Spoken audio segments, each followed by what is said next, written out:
anak-anak hebatku, masih ingat dengan lagu yang barusan Bu Anis nyanyikan?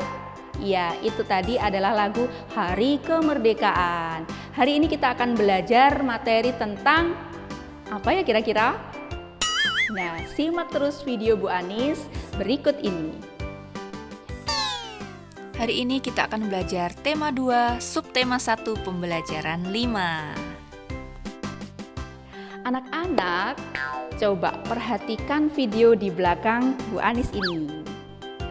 Video ini adalah animasi tentang perjuangan para tokoh pahlawan kita melawan penjajah untuk merebut kemerdekaan.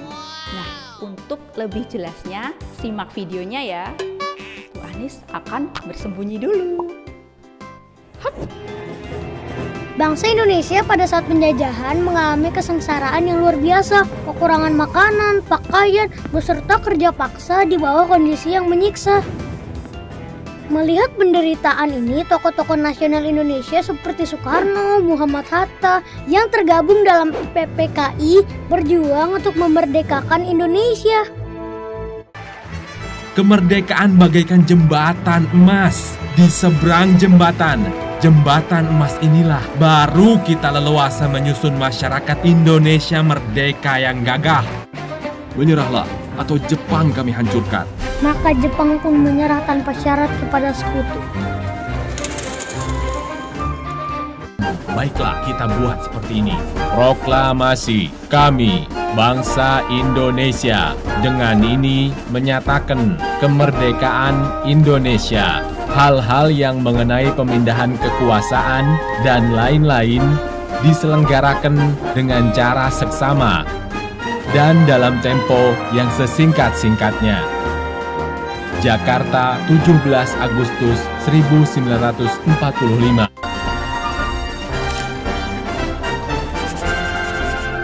Akhirnya, kita bisa memproklamasikan kemerdekaan kita dengan adanya naskah ini. Nah, itu dia anak-anak video animasinya. Benar-benar luar biasa ya perjuangan para pahlawan kita. Tugas kita adalah mengisi kemerdekaan dan memaknainya. Caranya gimana ya? Simak materi Bu Anis berikut ini. Yang pertama adalah muatan IPS. Proklamasi merupakan peristiwa bersejarah yang menandai kelahiran bangsa Indonesia sebagai bangsa yang merdeka dari penjajah. Oleh sebab itu, kita harus memaknai proklamasi kemerdekaan dalam kehidupan sehari-hari, yaitu yang pertama di lingkungan rumah. 1. Saling menghormati antar anggota keluarga. 2. Bangga memakai barang buatan dalam negeri. 3. Mengerjakan kegiatan bersama-sama. 4. Mengembangkan hidup rukun dalam keluarga. 5. Rajin membantu orang tua. Selanjutnya di lingkungan sekolah. Yang pertama, giat belajar. Yang kedua, mengikuti upacara bendera dengan tertib. Yang ketiga, mengamalkan Undang-Undang Dasar 1945. Selanjutnya, mengikuti kegiatan pramuka di sekolah. Selanjutnya di lingkungan masyarakat. Yang pertama, kerjasama memperingati HUT RI.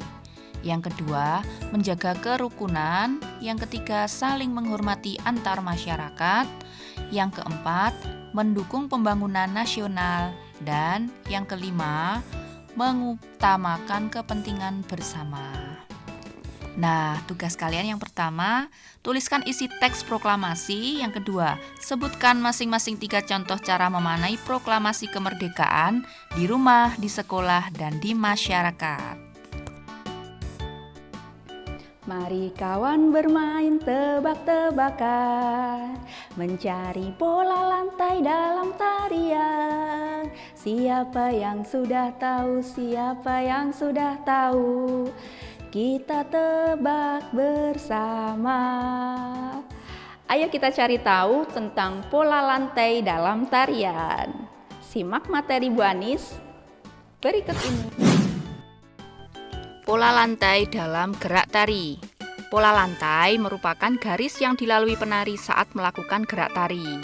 Pola lantai dapat dibentuk secara tunggal, berpasangan, atau berkelompok. Terdapat dua pola garis dasar pada pola lantai, yaitu pola garis lurus dan pola garis lengkung. Pola garis lurus terdiri dari pola horizontal, pola diagonal, pola vertikal, pola zigzag, pola segi 4, pola segi 5, dan pola segitiga. Nah, sedangkan pola garis lengkung terdiri dari pola lengkung ke depan, pola lengkung ke belakang, pola angka 8, dan pola lingkaran. Sekarang kita ingat kembali bahwa pola lantai dapat dibentuk secara tunggal, berpasangan, atau berkelompok. Tari tunggal merupakan tari yang dilakukan oleh satu orang penari atau banyak penari secara bersama. Pola lantai untuk tari tunggal dapat berbentuk pola horizontal, vertikal, atau diagonal. Sedangkan tari berpasangan merupakan tari yang dilakukan oleh dua penari. Tari berpasangan dapat dilakukan oleh banyak penari secara berpasang-pasangan. Pola lantai tari berpasangan dapat berbentuk pola horizontal, vertikal, atau diagonal. Nah, yang terakhir adalah tari berkelompok, yaitu tari yang dilakukan secara berkelompok. Pola lantai tari berkelompok dapat berupa pola melingkar, angka 8, atau melengkung.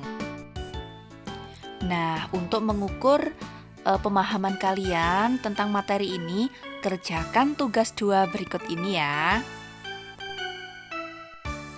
Alhamdulillah, anak-anak hebatku, usai sudah pembelajaran kita pada kesempatan hari ini. Kita lanjutkan pada pertemuan berikutnya ya. Jangan lupa tetap semangat belajarnya. Assalamualaikum warahmatullahi wabarakatuh. Dadah.